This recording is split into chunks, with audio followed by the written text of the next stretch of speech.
어릴 적 시골에 살 적에는 이 산과 인접한 밭에는 울타리를 쳐놨습니다. 이렇게 울타리를 쳐놓는 이유는 산에서 이 산짐승들이 내려와서 농작물을 해치기 때문이죠. 근데 대개 이 울타리가 나뭇가지로 만들어 놓은 것들입니다. 좀 굵은 나무도 있겠지만 제가 봤던 기억에는 굵은 나무가 아니라 쌀이나무, 가늘은 쌀이나무로 그냥 이렇게 뭉텅뭉텅 해가지고 쭉 만들어 놔요. 근데 이 울타리의 문제는요, 나무가 오래가면 삭아버린다는 것입니다. 처음에는 힘이 있는데 나중에 가면 갈수록 삭아가지고 건드려도 부러지게 됩니다. 그럼 그땐 다시 보수하고 관리해야 돼요. 새로 나무를 잘라다가 다시 울타리를 다시 만들어야 됩니다. 그러다 좀 더 이제 살림이 울창해지게 되다 보니까 좀 더 굵은 나무로 이제 울타리를 만들어 놨습니다. 큰 말뚝으로 울타리를 만들어 놓게 됩니다. 좀 더 튼튼해졌습니다. 하지만 이것도 새끼로 엮어놓은 것이기 때문에 한쪽이 끊어진다든지 이렇게 되면은 이게 또 문제가 돼서 늘 정기적으로 점검하고 정기적으로 관리하는 게 필요합니다. 근데 제가 봤던 울타리 가운데 제일 괜찮았던 울타리, 야 이거 진짜 금상첨화다라고 생각했던 울타리가 바로 탱자나무 울타리입니다.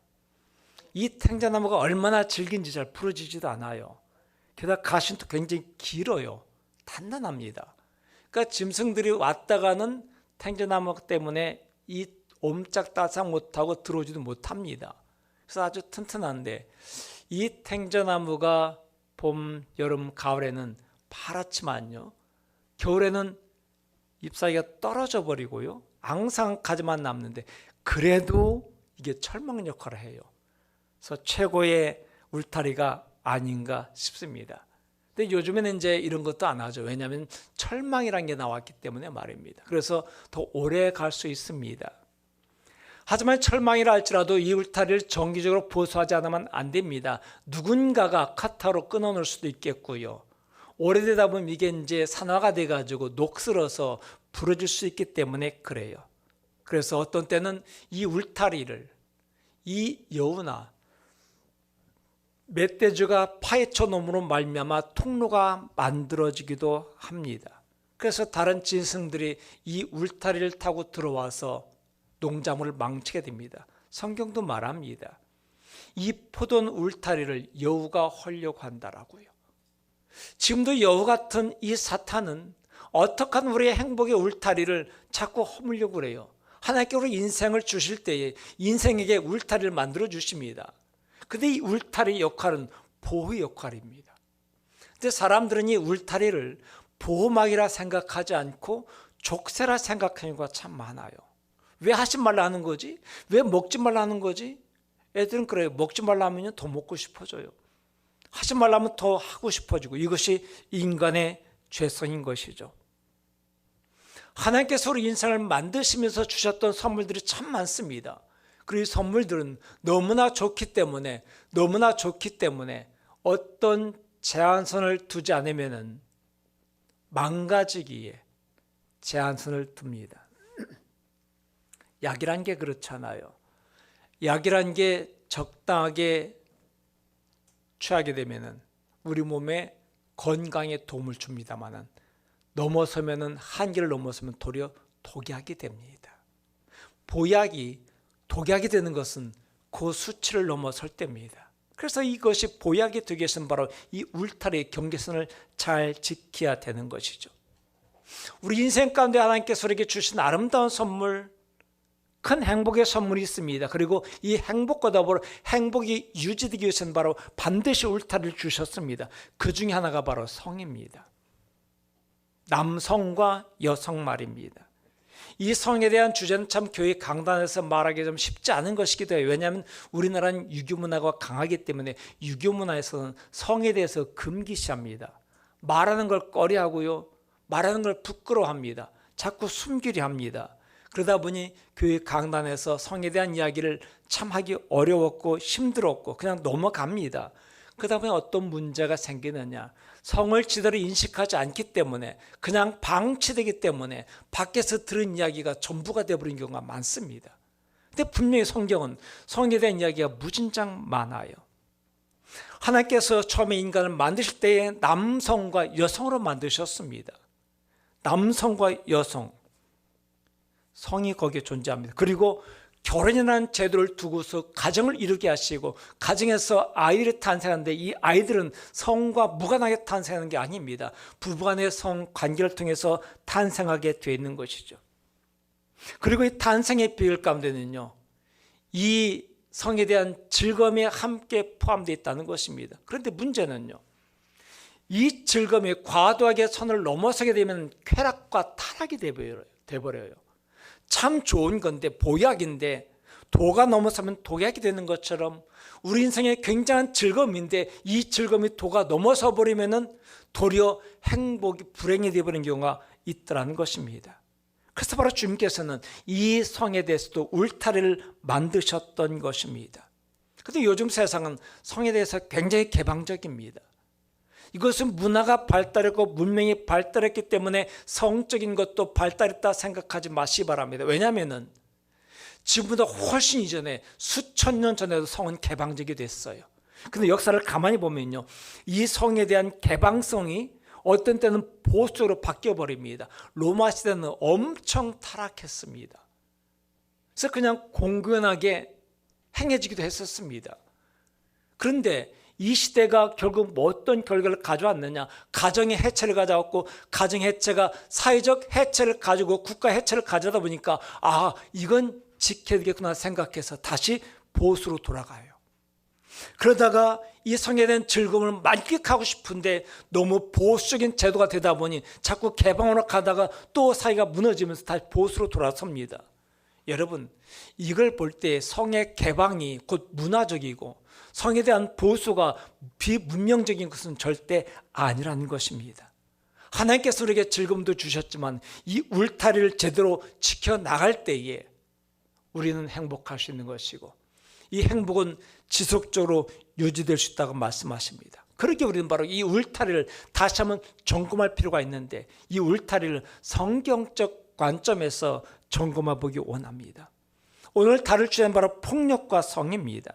이 폭력과 성이라는 주제는 예나 지금이나 큰 이슈였던 것 같아요. 그래서 예수님께서도 이 산상수훈의 실제판에서 이 주제를 제일 먼저 다루시는 것이죠.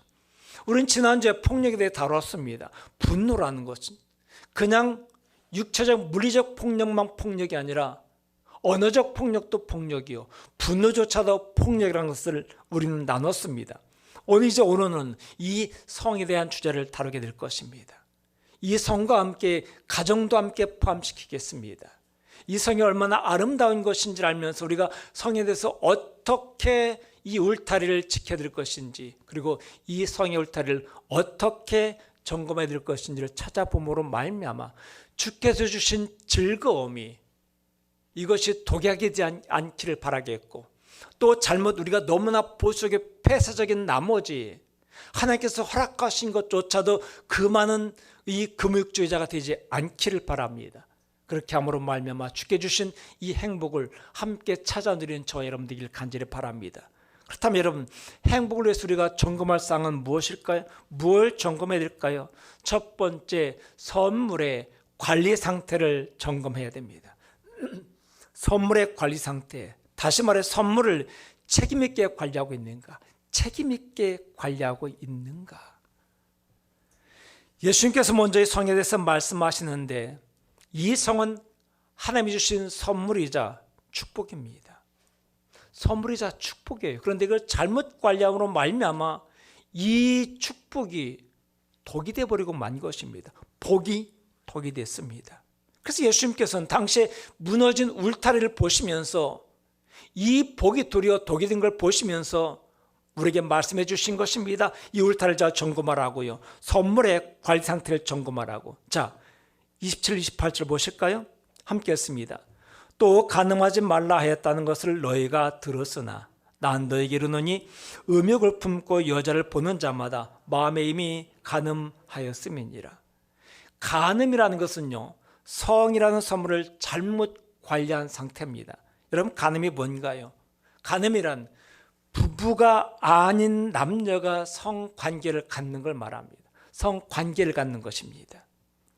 예전에 이것을 법적으로 금했죠. 그래서 이것을 어겼을 때는 바로 법적으로 처벌이 가능했습니다만 이제 간통죄가 사라짐으로 말미암아 법적 처벌은 불가능해졌습니다. 그럼에도 불구하고 여전히 이 사회는 도덕적으로 간음을 허락하지 않습니다. 왜냐하면 이것이 유지가 돼야만이, 이것이 무너지지 않아야만이 우리의 인격이, 우리의 삶이 풍요로워지기 때문에 그래요. 사람들은 말합니다. 왜 이걸 왜 막느냐? 그냥 털어버리자, 헐어버리자, 그냥 개방하자. 우리 서로 이것에 대해서 다 수용하자.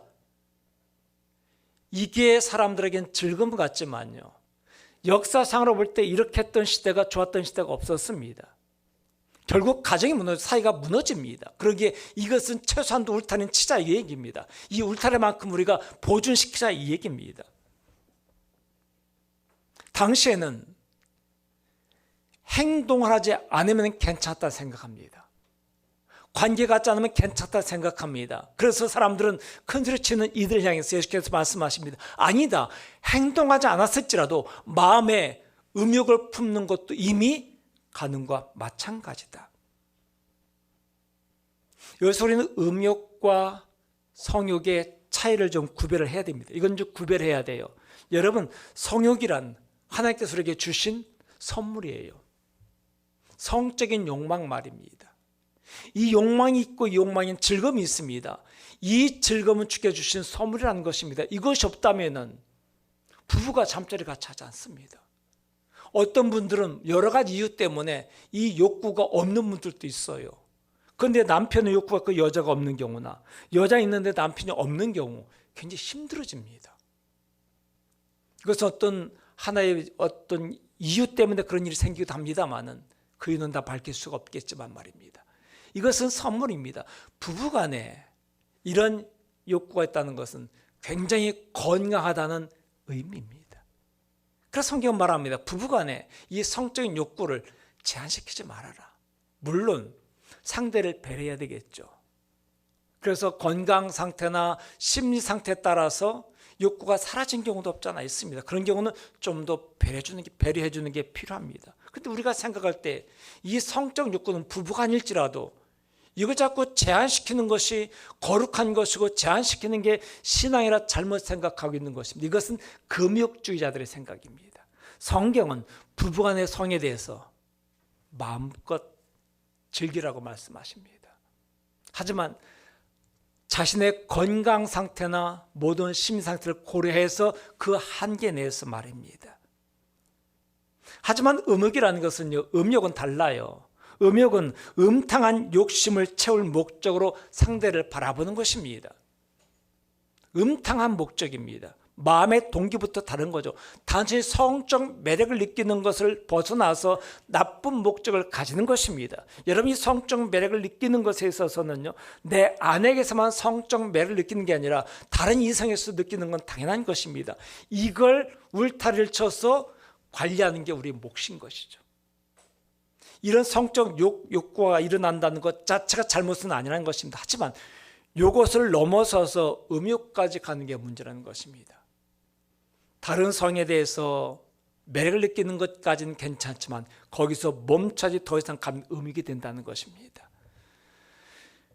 왜 음욕 품는 것조차 간음이라고 말씀하셨을까요? 예수님이 인간을 아셨습니다. 그것은 바로 음욕을 품은 자들은 결국에는 간음으로까지 가기 때문에 그래요. 성범죄는 충동적일 때가 많습니다만 이 충동은 그 순간에 일어난 게 절대 아닙니다. 그 이전부터 먼저 많이 생각하고 상상하고 내 머릿속을 그걸 채웠던 거예요. 그렇게 생각만 해오고 있다가 어느 한순간 기회가 주어지니까 나도 모르게 이게 폭발하게 된다는 것입니다. 그래서 성범죄는 충동적이지 않다고 말하는 거예요. 하나님께서는 우리 마음의 상태를 중요시 여깁니다.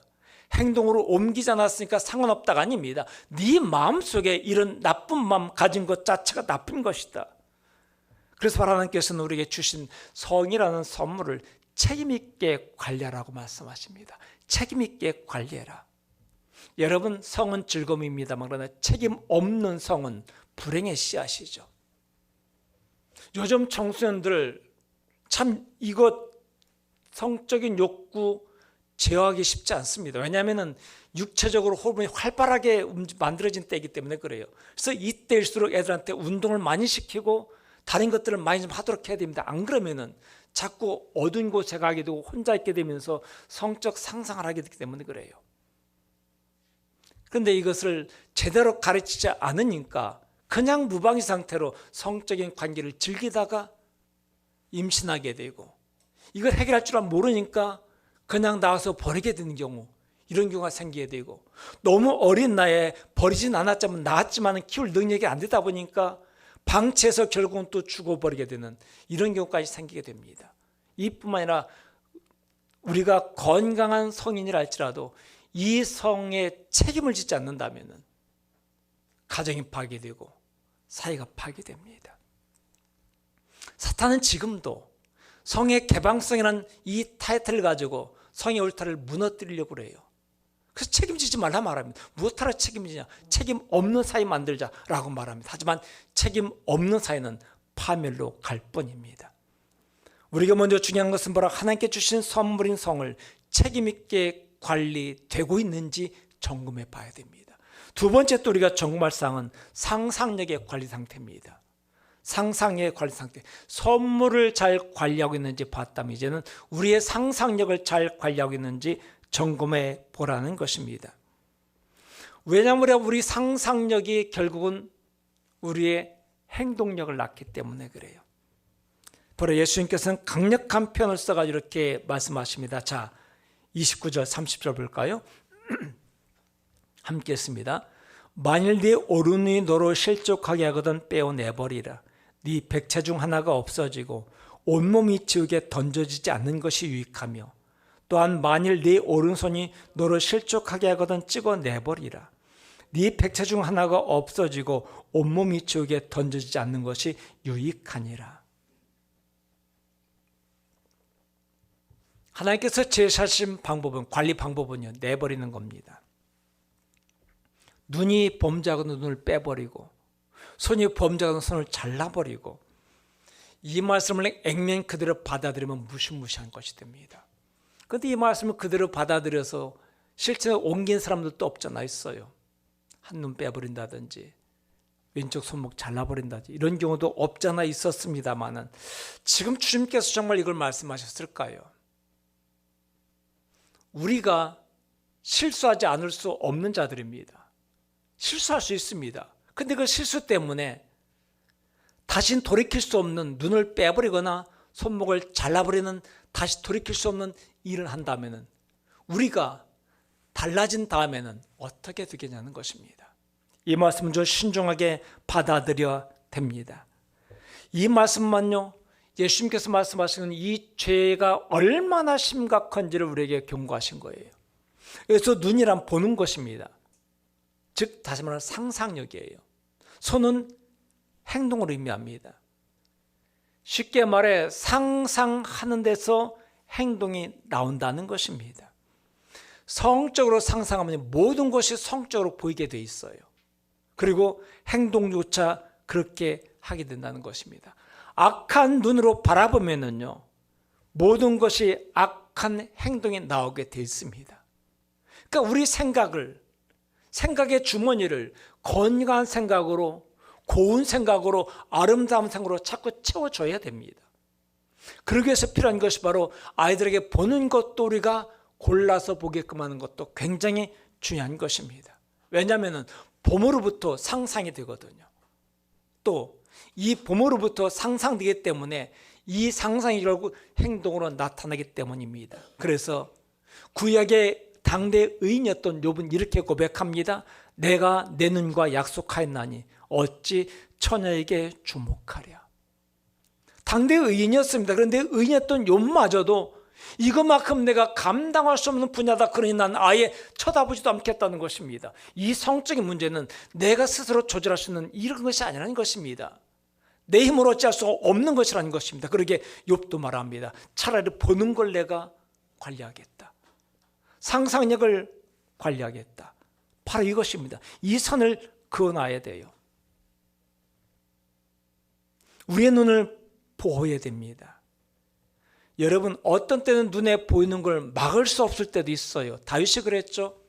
어느 날 이제 장수들이 출정했을 때 자기는 집에 궁에 남아 있었습니다. 한가롭게 지붕을 옥상을 거닐다가 마침 내다보니 아랫집에 여인이 옷 벗고 목욕하는 게 보입니다. 이건 막을 수 없어요.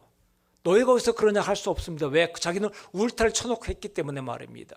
하지만 영도처럼 이렇게 산등성에 집을 짓기 때문에 위쪽에 있는 집에서 보면 아랫집에 보이는 경우가 있잖아요. 그때 다윗이 하는 일은 돌아서는 일입니다. 빨리 방으로 들어가야 되죠. 그런데 사람에게 말입니다. 그런 경우는 멈칫하게 돼요. 그리고 자세히 보게 됩니다. 이때부터 문제가 생기죠. 자세히 본 다음에 아름답다. 참 잘생겼다. 이런 마음이 생겨난 다음에 집에 돌아왔는데 자꾸 생각이 나요. 사람을 보냅니다. 누군지 한번 알아봐라. 알아봤더니 우리의 아내입니다. 그래 한참 또 고민하다가 안 되겠다. 데려와라. 데려옵니다. 이게 상상한 다음에 금방 즉각적으로 이루어진 게 아니라 상상 속에서 계속 발전하면서 나도 어찌할 수 없는 상황까지 가게 된다는 것이죠. 그러므로 상상력을 관리해야 돼요. 이거 안 하면은 그다음 멈출 수 없게 되는 것입니다. 그렇게 바로 우리는 이 상상력을 관리하기 위해서, 나쁜 상상력을 관리하기 위해서는 좋은 상상력으로 채우는 게 필요합니다. 아이들에게도 건강한 상상력을 자꾸 키워주십시오. 그래야 나쁜 상상력들이 들어올 여유가 없게 됩니다. 우리가 흔히 이렇게 말하잖아요. 뭐 눈에는 뭐밖에 안 보인다. 그렇습니다. 우리 눈을 건강하게 만들면 건강한 게 자꾸 들어오게 되어 있습니다. 하루는 한 젊은이가 놀이터에 앉아 있는데 놀이터가 얼마나 지저분한지 휴지, 쓰레기, 심지어는 깨진 유리 조각이 나들고 있습니다. 그걸 바라보던 젊은이는 이 위험천만한 놀이터를 보면서 어린아이들이 부모의 손잡고 와서 이 위험에서 해방되어 자유롭게 뛰어놀 수 있는 놀이터를 상상하기 시작합니다. 그리고 몇 년 후 이 젊은이는 세계적으로 유명한 디즈니랜드를 건설합니다. 그가 바로 월트 디즈니죠. 건강한 상상력이 건강한 삶을 만들어가는 것입니다. 건강한 상상력은 우리의 삶의 질을 풍요롭게 만들어요. 이 건강한 상상력 갖도록 상상력을 잘 관리하시기 바랍니다. 이제 세 번째 필요한 것은 마음의 관리 상태예요. 자, 이제 상상력까지 점검했다면 이제 이 마음은 잘 관리되고 있는지 이걸 점검하라는 것입니다. 내 마음이 책임 있게 사용되고 있는지 잘 관리하라는 것입니다. 그러면서 예수님께서 꺼낸 주제가 바로 이혼이라는 주제입니다. 지금은 이혼이 이제 많아진 사회가 됐습니다. 예수님 당시에도 이혼에 대해 서로 다른 견해를 가진 두 학파가 있었는데 하나는 샴마이 학파입니다. 굉장히 보수적이에요.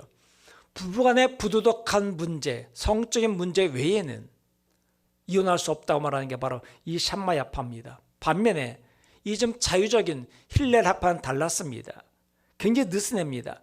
여자에게서 무언가 부적절한 게 발견되면 이혼할 수 있어요. 뭔가 부적절한 것, 이게 해석이 또 난무하죠. 어디까지 해석했느냐? 이 부적절한 건요, 요리하다가 실수로 태웠다든지 이것도 해당되고요. 심지어는 너무 생긴 게 평범하게 생겨서 남편이 다른 여자에게 한눈 팔게 된 것도 여자 책임입니다. 이런 시대가 됐으니 사람들은 이 보수적인 산마야파보다는 이 힐레락파를 따르게 되죠. 그러면서 살다가 기분 나쁘다 이혼하고 내쫓아버리면 이혼도 아닙니다. 내쫓아버리는 것입니다. 한마디로 조강지쳐버리고 다른 여자 데리고 살겠다는 나쁜 심보가 있었던 것입니다. 그런데 역사학자 요세푸스에 하면요, 힐레락파의 이 주장이 당시의 일반적인 태도였다는 것입니다. 바리새인들도 그랬어요. 그래서 예수님께서 이렇게 말하자, 이혼하지 말라 말하자, 이 신명기 24장 말씀 들이대면서 모세 율법에는 이혼 증서로 써주라고 그랬다. 그러니까 이혼 허락한 거 아니냐 이렇게 말합니다. 이때 예수님께서 뭐라고 말씀하시냐, 마태복음 19장 8절 가보면요, 예수께서 이르시되 모세가 너희 마음의 완악함 때문에 아내 버림을 허락하거니와 본래는 그렇지 아니하니라. 모세가 이혼 증서를 써주라고 한 것은요, 이혼하라는 얘기가 아닙니다. 너희가 그럴 거면은, 이렇게 여자를 버릴 거면 당신 여자는 그냥 쉽게 버려졌습니다. 아내도 쉽게 버려졌습니다. 근데 문제는요, 이 여자가 쫓겨났는데 남자 없이는 못 사는 사이입니다. 돈벌이가 안 되기 때문에 먹고 사는 게 어려워요. 그래서 재혼을 하든지 누군가 후처로 들어가야 되는데, 이게 법적으로 남의 남자의 아내인 거예요. 그러니까 결혼도 재혼도 못하고 그렇게 힘겹게 살아는 고난에 처하게 된다는 것입니다. 그래서 모세가 한 말이, 그럴 거면 차라리 이혼 정서를 써줘라. 그래야 여자가 자유롭게 되는 거 아니냐, 이겁니다. 내쫓을 거면은 해방시켜주라는 얘기입니다. 근데 내쫓고 나서 여전히 자기가 권리 주장한다? 그러지 말란 얘기죠. 여러분이 이 말을 한 것은 바로 이 마음의 완악함 때문에 그래요. 마음이 악해서 그래요. 어떤 경우는 정말 이혼할 수 없는, 이혼하지 않으면 안 되는 경우도 있습니다. 이런 것까지 어떻게 할 것이냐라고 묻는 것은 쉽게 해답을 줄 것은 못 된다고 생각합니다. 그리고 이혼한 사람들도 꽤 많이 있습니다. 아니, 어떤 면에서는 이혼 당한 사람들도 많습니다. 이런 게 어떻게 할 것이냐, 우리가 성경 말씀을 문자적으로만 해석해서 절대 재혼하면 안 된다고 말할 것이냐, 그건 아니라고 봅니다. 하나님께서 이런 제도를 두신 것은 결혼 제도를 우리가 존중하고 이 결혼 제도 안에서 가정이 건강하게 세워져 나가기 때문에 주신 것인데, 이걸 악용해서 도리어 파괴가 된 거라면은, 파괴된 자를, 상처받은 자를 싸매고 감싸고 새로운 길을 열어주는 게 바로 하나님께서 하신 일입니다. 그렇다면 그들의 심정을 이해하고 어떻게 할 것인지를 우리가 제시하는 게 필요하겠죠. 지금 우리 마음 상태는 어떤가? 정말 내가 이 결혼에 대해서, 성에 대해서 책임 있는 마음을 가지고 있는가? 내가 정말 감당할 수 없는 거라면은, 그래서 돌아설 수밖에 없는 거라면은 책임 있게 돌아서자는 것입니다. 이혼할 때까지도 책임지라는 것입니다. 이것이 바로 우리가 마땅히 해야 될 일이라는 것이죠. 여러분, 우리는 악해요. 이기적입니다. 그래서 책임지지 않으려고 합니다. 이런 마음을 하나님께서 우리 마음 가운데 주님의 마음을 주시도록 우리는 기도할 필요가 있습니다. 주님의 마음을 담는 연습이 필요합니다. 기도로, 말씀으로 채워지지 않고서 우리가 감당할 수 없기 때문이죠. 사랑하는 성도 여러분, 부모가 자식들에 대한 바람은 무엇일까요? 결혼해서 행복하게 사는 것도 왜 다른 바람 없습니다. 마찬가지예요. 하나님께서 우리에게 된 바람은 우리가 하나님께 주신 선물 가지고 행복하게 누리며 살아가는 것입니다. 근데 그 선물을 우리 욕망 때문에 함부로 버려지게 된다면 이것이 곧 불행의 씨앗이 된다는 것입니다. 우리 영원한 아버지인 하늘 아버지께서 우리에게 행복을 바라시는 것처럼 우리가 이 행복을 유지하기 위해서 오늘부터 우리의 울타리를 점검해 보시기 바랍니다. 우리 가정의 울타리, 우리 성의 울타리를 점검하면서 우리 마음 상태를, 우리의 상상력을, 우리의 선물을 제대로 관련되지 점검해 보로 말미암아 하나님께 주신 놀라운 행복 누리는 저 여러분의 삶이 되기를 간절히 축원합니다.